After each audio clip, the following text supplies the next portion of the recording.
Hello, BookTube. I have a Friday mail haul for you here. Sorry about the backlighting, but I'm still playing around with filming locations in this room. And this is the one that is most convenient at the moment. There are plenty of other options, but I've got my mail tub here, and we've got a bunch of packages to go through. So let's see if we can find anything that's really squeal-worthy. There's only one box. We'll end with a box. So let's see what this first one is. Okay, this is a finished copy, probably July, of something we've seen already. Yes? No? August. This is August. And this is The Dragon Lady by Louisa Traeger. Very ornate cover there. And this is, it brings to life the untold story of another fiercely independent and aspiring young woman ahead of her time, Lady Virginia Jeannie Courtloud, the Dragon Lady, so called for the exotic tattoo snaking up her leg. Lady Virginia was a boundary-breaking, extremely colorful and unconventional person. Her marriage to textile millionaire Stephen Courtauld sent shockwaves through London society in the 1920s. Not only was she not the right pedigree to being half Italian and half Transylvanian, there's a wedding I would have liked to attend, but she had a scandalous tattoo and rejected the submissive roles women were expected to play. And I've had the advance copy of this and have not touched it, so it's an August book. That probably explains why. And considering what my July looks like, I will probably wait on the August book and just do it then. So where are we gonna put these things? Where are we gonna put these things? Let's see. I won't put it anywhere special. I'll just drop it and see if it solves itself.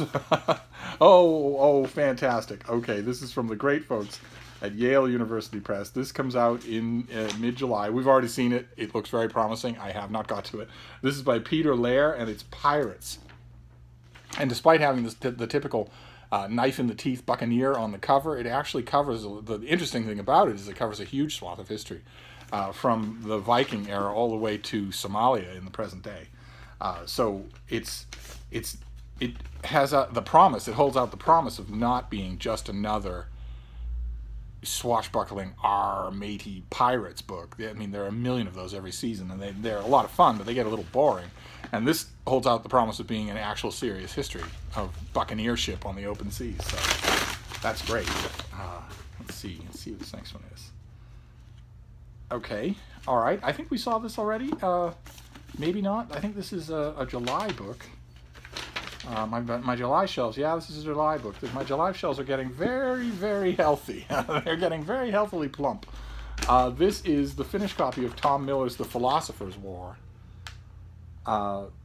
which is the highly anticipated next chapter in his series, which started with The Philosopher's Flight. And it follows up with our unlikely hero, Robert Candarelli Weeks, on another adventure filled with brave, unconventional women, thrilling covert missions, romance, and plenty of magic. And this is from Simon & Schuster. The series follows Robert, a novice empirical philosopher, a female-dominated branch of science akin to magic, whose practitioners can summon and shape smoke, heal the injured, and even fly. Philosophers live among the common folk, and tensions between the groups mount daily.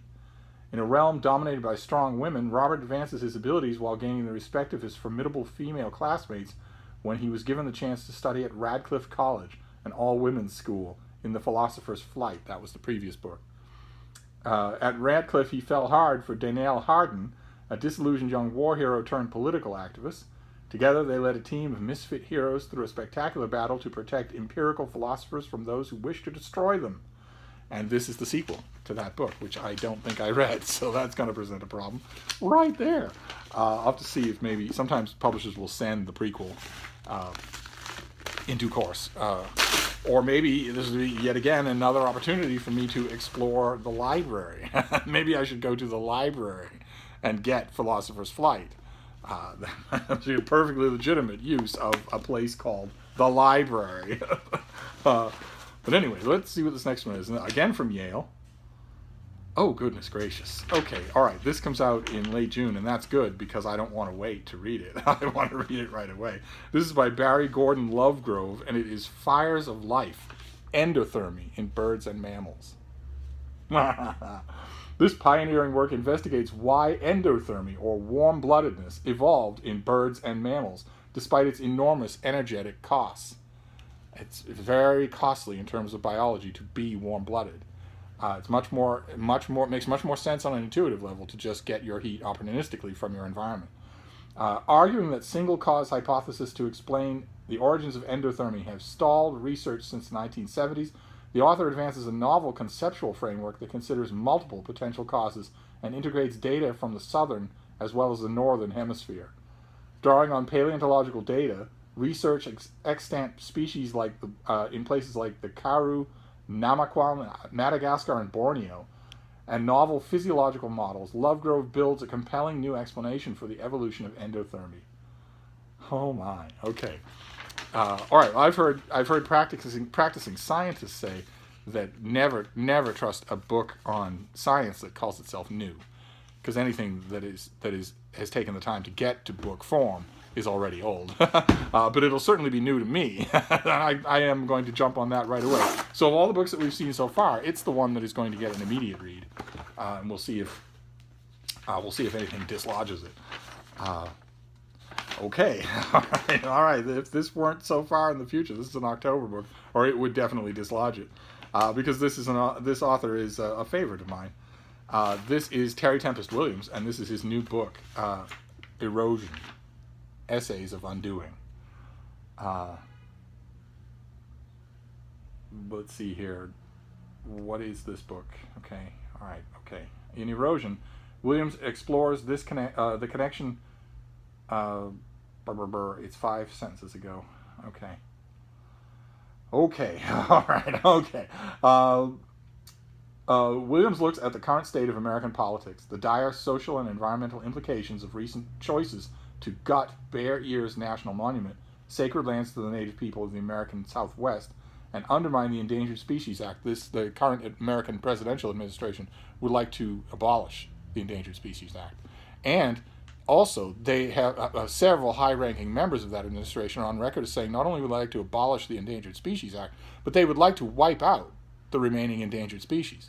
It's not just that they're saying this is government's heavy hand into private business and local communities. No, it's bloodthirstiness. They want to destroy those animals as well. And right now, they'd have to break the law to do it. They will certainly succeed in gutting the Endangered Species Act to such a point where it doesn't exist as a law and where you don't suffer any penalties. The author testifies that climate change is not an abstraction, citing the drought outside her door and at times within herself. She celebrates the divine in conversations with climate activists and Navajo elders, in encounters with art, and always in the land itself. In one of her most moving passages, she asks urgently, "Is the earth not enough?" Okay, all right. Well, like I say, I think this is a genuinely important author, I never miss her work. But this is October. This is an October release, so I think I can put it off just a bit because I've got a million things to read. Can't get to them all, and I've got a hardcover on the origins of endothermy that is next week. So it's a pretty Oh, it's like the mail all heard me. Oh, okay. All right, okay. This next book is a November release, so you'd think that I'd be even more comfortable putting it off, but I'm not. Oh, I'm not. Oh, okay. This is by Julia London. This is The Princess Plan. It's due in November. Lovely blue-themed cover. Julia London is great. She is great. I have read every book she's ever written. She never disappoints me. Okay. While visiting London to secure a noble bride, Prince Sebastian of Eleusis is shocked to discover his personal secretary has been murdered. Desperate to catch the culprit, Sebastian finds an unlikely ally in outspoken and magnetic commoner Eliza Tricklebank. After her Gossip Gazette publishes an anonymous tip about the crime. When their detective work takes a romantic turn, Sebastian will have to decide whether his country or his heart comes first. Something tells me it's going to be both. Oh, this is just not fair, Harlequin. This is just dirty pool. I suppose if this is a November book, I really do have to wait on it, but I don't want to. Maybe I'll use it as a palate cleanser after the endothermy book. Maybe, although I don't know that I'll need one, but we'll see. because that choice was crucial on the part of mammals to ascend over the rest of the life forms on Earth. Just crucial to make that gamble, to try warm-bloodedness, where you carry around a bit of your environment with you at all times, despite the cost. Oh, goodness gracious. Oh, my. Okay. Okay. Good. I requested this. Good.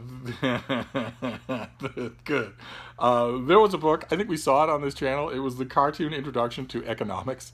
It was a few years ago. It was utterly delightful. Just fantastic. Really, it really was delightful. I never felt talked down to. And I came out of it feeling like I learned something. And this one has an even higher hurdle to clear, because this isn't economics. If you take your paycheck to the grocery store, you understand a little bit about economics, at least the basics. This, no. No, this is the cartoon Introduction to Calculus. I believe that is Leibniz chasing Newton at the front of the cover.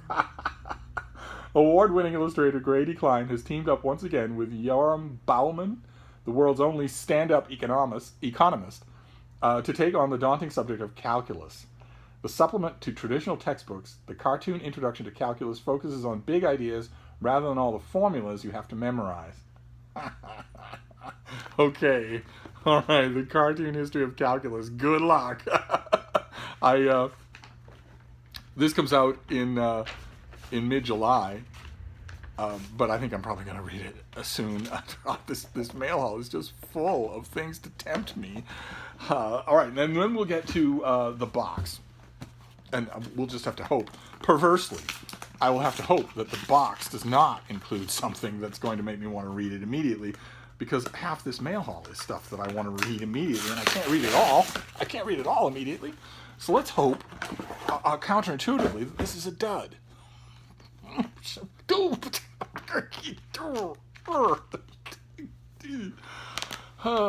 not. It's not a dud. I requested this. It looks fantastic. And I already dipped a toe in. I read 50 pages of it and loved what I read. Absolutely loved what I read. Okay. All right. This is from the University of Texas Press. Unless I miss my guess, this is going to be a hit for them of a modest kind. This is by Stephen Harrigan, and it is called Big Wonderful Thing, and it is a gigantic history of the state of Texas. The title comes from a George O'Keeffe quote, and look at how they designed the cover. Boy, I hope they keep it this way for the finished copy. Look at how they designed the cover. The cover is the quote. I couldn't believe Texas was real. The same big, wonderful thing that oceans and the highest mountains are. It would be great if they kept it this way. I would give it a slightly airbrushed red background instead of gray, but just keep the title like that. Keep the whole design like that. And it had the advanced copy has blurbs from Lawrence Wright, who's great and just wrote a book on Texas, and Dan Rather. So this is a huge 1,000-page history of Texas. And it's due on October 1st, and I want to read it right away. Okay, all right. All right, so this was a mail haul full of temptations on a downpouring Friday. So we have Big Wonderful Thing. This is not the last time that you will be hearing about this book from me, I think. Then let's see, what else do we have? Erosion by Terry Tempest Williams, the great Terry Tempest Williams. Fires of Life, a new book about the history of endothermy, the choice of organisms to become warm-blooded. And by choice, of course, I mean the evolutionary markers that are put down across millennia. But what are they? And why are they better markers? Why do they lead in that direction as opposed to cold-blooded animals where the same markers might be around them and they make a different choice? I'm using choice in a very metaphorical sense there, I hope you know. Then The Philosopher's War, which is the second book in a series. The cartoon Introduction to Calculus. Pirates, a big history of pirates. The Dragon Lady, about a very unconventional woman in the early 20th century. And The Princess Plan by Julia London. So it's a mail haul full of temptations. Full of temptations and ghostly backlighting. So I'm going to somehow put these books down and figure out what I'm going to do. Logistically, the endothermy book is easy. That's an easy call. The others aren't so easy. I want to read the Julia London right away. I want to read the Terry Tempest Williams right away. I want to read the calculus book right away just because it's going to crack me up. But all of them are far away. The calculus book's probably the most likely other alternative, but there's lots of other stuff I have to read. So, all right. Anyway, I'll figure it out and I'll let you know. Thank you, BookTube.